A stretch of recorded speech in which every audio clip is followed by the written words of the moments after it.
नमस्कार साथियों, मेरा नाम अश्विनी कुमार आपका अपने YouTube चैनल पर स्वागत करता हूं। और आज मैं आप लोगों को एक कहानी सुनाऊंगा। कहानी आप अगर प्राइवेट फील्ड में कहीं काम कर रहे हो तो आपसे वो अटैच होकर चलेगी, यानी कि आपके साथ उसकी जो भावनाएं होंगी वो आपको लगेगा ये शायद ये ऐसा मेरे साथ हुआ है। और ये अक्सर होती है, ये कहानियाँ जो हैं ये सच्चाई होती हैं, उनको अलग अलग करैक्टर से शो कर दिया जाता है ताकि भाई कोई बुरा ना माने, या कोई माने तो क्या कर सकते हैं। चलिए मैं आपको सुनाता हूँ ये कहानी है क्या वास्तव में। एक राजा था। राजा ने काम सौंपा एक चींटी को। चींटी ने पूरी मेहनत लगन से काम करना शुरू कर दिया। और जब चींटी पूरी मेहनत लगन से काम कर रही थी तो राजा के राज्य की ऐसी व्यवस्था बनी हुई थी कि सारा काम सुचारू रूप से चला हुआ था। बचत भी उसको हो रही थी और उसकी जनता भी जो थी वो भी खुश थी। Almost everything is good. कुछ समय बाद राजा को ये लगता है कि चींटी जो इतना अच्छा काम कर रही है और इससे मेरे जो राज्य की व्यवस्था है वो इतनी अच्छी हो चुकी है, तो क्यों ना इसके ऊपर किसी एक हेड को रखा जाए, किसी सुप्रीडेंट को या ऑब्जर्वर को रखा जाए कि उसके काम की वो किस समय क्या करती है, कितना काम किस टाइप से करती है, इसका सारा का सारा ब्यौरा जो है पूरा उसके काम का शेड्यूल मुझे सौंप दे। तो चींटी के ऊपर राजा ने एक मधुमक्खी को ये काम की जिम्मेवारी दी। मधुमक्खी के साथ होने से चींटी को इतना फर्क नहीं पड़ा। चींटी को सिर्फ इतना करना पड़ता था कि वो अपने काम का जो था शेड्यूल, जो भी काम किया जाता था, किस तरीके से किया जाता था, जो भी रिपोर्ट थी वो केवल मधुमक्खी को सौंपती थी। अब मधुमक्खी उसका विश्लेषण, उसका एनालिसिस राजा के सामने करते और राजा को बड़ा ही अच्छा लगा ये कि भाई इससे जो हुआ कि भाई चींटी और मधुमक्खी से काम तो हमारा और भी थोड़ा सा ग्रो कर रहा है। अब काम धीरे धीरे चल रहा था क्योंकि इतना कुछ फर्क नहीं पड़ने वाला था। अब मधुमक्खी ने ये कहा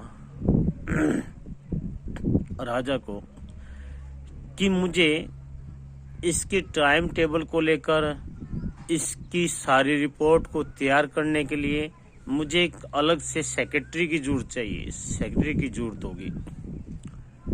तो अब यहाँ पर राजा ने कहा कि कोई बात नहीं, रख लेते हैं। तो वहाँ पर एक खरगोश को अपॉइंटमेंट किया गया कि आप जो है सेक्रेटरी हैं, आपने सारा का सारा डेटा जो है कंप्यूटर से, जो भी फाइल्स हैं, जो भी काम की जितना भी कुछ है वो सारा का सारा आपको ये करना है। इसके लिए राजा को क्या करना था, अब जैसे ही खरगोश को अपॉइंटमेंट किया गया तो खरगोश ने कहा कि इसके लिए मुझे कंप्यूटर लैब की आवश्यकता पड़ेगी। अब कंप्यूटर लैब भी राजा ने जो थी उनके कहने पर बनवा दी।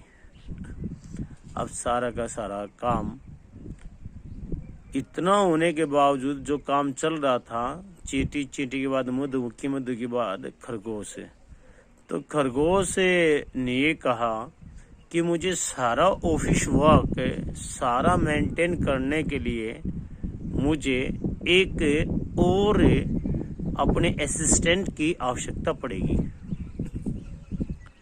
अब यहाँ पर असिस्टेंट के रूप में एक कबूतर को रखा गया।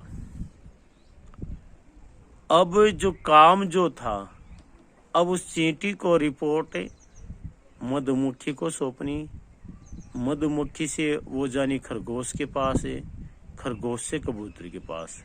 इस बीच में कोई भी त्रुटि होती थी, किसी भी प्रकार का एरर होता था, वो किसी न किसी तरीके से वहां तक थोड़ा बहुत जो भी होता था वहां मिल जाता और वहां से वापस उस चींटी के पास जाता है कि इसको करेक्शन कीजिएगा। अब चींटी के काम में उस रफ्तार में फर्क पड़ना शुरू हो गया। अब धीरे धीरे राजा का जो राज्य था और उसकी जो व्यवस्था थी वो धीरे धीरे जो थी वो कम होती गई। एक्सपेंडिचर जो था वो बढ़ता गया, अर्निंग सोर्स जो थी वो कम होती गई। इसे को देखते हुए राजा के मन में फिर से एक विचार आया कि इनके लिए एक अलग से एक ऐसे को चुना जाए जो ये बता सके कि भाई कमी क्या कहाँ पर है और क्या है। तो राजा ने उन सब के ऊपर एक उल्लू को रख लिया। उल्लू को जैसे अपॉइंट किया और उल्लू ने जो थी अपनी सारी रिपोर्ट तैयार की और रिपोर्ट खुफिया तरीके से राजा को सौंपी। और राजा को सौंपते हुए उसने ये कहा कि सर, जो काम आपका एक व्यक्ति से चल सकता है, एक या दो व्यक्ति से चल सकता है, उसके लिए आपने ज्यादा जो है यहाँ पर बंदे रख लिए हैं, यानी वर्कर जो है वर्करों की संख्या काफी है। तो राजा को तो ये था कि भाई जो रिपोर्ट जो सौंपी गई है, जो राजा को पता चला कि जैसे उल्लू ने कहा कि भाई आपको यहाँ पर छटनी करनी पड़ेगी। तो दोस्तों, अगर आप प्राइवेट वर्कर रहे हो, कहीं पर भी जॉब कर रहे हो, तो इसका आंसर आप कमेंट बॉक्स में दे, क्योंकि राजा को अब छटनी करनी है, राजा को निकालना है। तो राजा सबसे पहले किसको निकालेगा? तो ये कहानी ये बहुत सारे एम्प्लॉय के अंदर की है, अंदर की जो सेल्फ रिस्पेक्ट है उसकी है, उस स्वाभिमान की है, जो चाहता उसके साथ उसको मिले।